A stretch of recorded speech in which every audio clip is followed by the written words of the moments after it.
All right, everyone. Venezuela continues its downward spiral because both its reigning government and the so-called opposition are all a bunch of crazy socialists. So Maduro came out the other day and said, well, if anyone attempts a coup, I will be ruthless. Basically, I'm going to have people shot and steamrolled in the streets. I'm going to pave the ground with their bones. I'm going to paint the walls of my 10th mansion with their blood, sort of being dictatorial. Guiado comes out. He has his envoy right in D.C. Say, don't worry, we've got a plan, we've got a strategy, and it's in action, and things are proceeding. Like trying to get the world to get involved by assuring them, don't worry, the uprising is still going, we're still planning to get rid of Maduro, it just takes a little bit of time. Meanwhile, if you look at the on-the-ground situation, the Venezuelan people are still starving and suffering. So what are these people going to do to make the situation better? Let's say Maduro tomorrow keels over. He just has a massive stroke. He's not even assassinated. He just fucking dies. Let's say that the military there says, okay, Guiado is like the El Presidente now. He's in charge.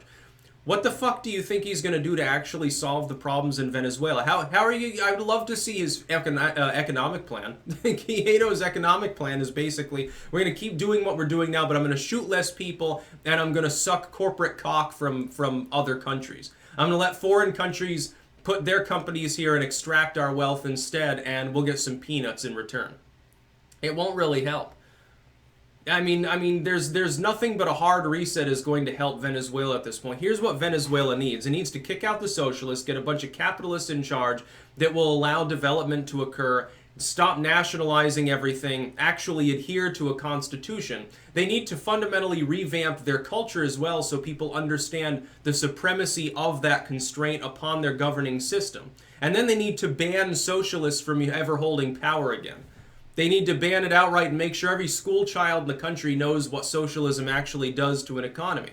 Because let it be known, centralization under a socialist economic regime is why they have problems. There was no attempt made to diversify the economy.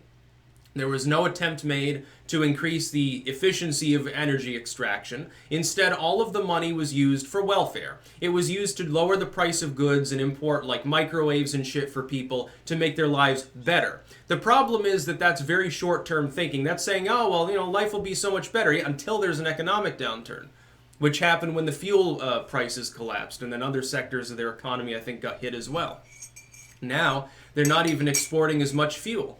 They can't because half of their oil wells aren't even working. They're not being maintained enough, so they're inefficient. There's oil slicks everywhere and shit. The environmental impact of their oil extraction is growing over time, even though they're extracting less. They're one well fire away from basically a total economic Armageddon. It's terrible. That's what socialism will do to you. The problem is Guaido is at least almost as crazy as Maduro. He's still a socialist. So, oh, no, he's not a capitalist. All these people that originally said, well, this is an evil capitalist coup against the rightful government of Venezuela. Guaido is not a capitalistic dude. Have you actually heard him speak? He's just Maduro, but a little more reluctant to use the military to enforce his demands, basically. And he wants to be Maduro. He wants to be dictator. Maduro wants to be dictator. That's what this is about. Two strongman, heavily centralized commies fighting over supremacy over an oil-rich but defunct nation. That's what it is. We need to see it for what it really is. If the U.S. wants to back regime change in Venezuela, Guaido is not the person to back. You should be finding the 10 capitalists in the country that are educated enough in economics to understand why the economy there sucks, and you should, drop them a little bit of military gear and hope that they go to town. But it doesn't look like DC even really has the balls, the cojones at this point to actually do anything about the situation. Nobody's made any suggestions. They're just like, oh, we'll keep dealing with Guaido. The uprising, the uprising is basically dead in the water. And the next time that some kid gets run over by an APC or something, there'll be another mini uprising. And Guaido maybe he takes power. But I mean, what's the alternative? The alternative scenario with Guaido in power is just, okay, well, 20 years from now, there might be a little bit of economic stability. If Guaido, though, does that, if he goes down that route and brings a little bit of economic reform that slowly rebuilds things, people will eventually get impatient, throw him out anyway, and then there'll be another dictator in charge.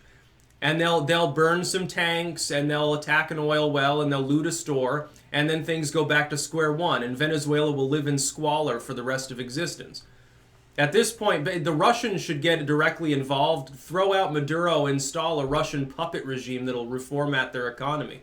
That's probably the best way to do it.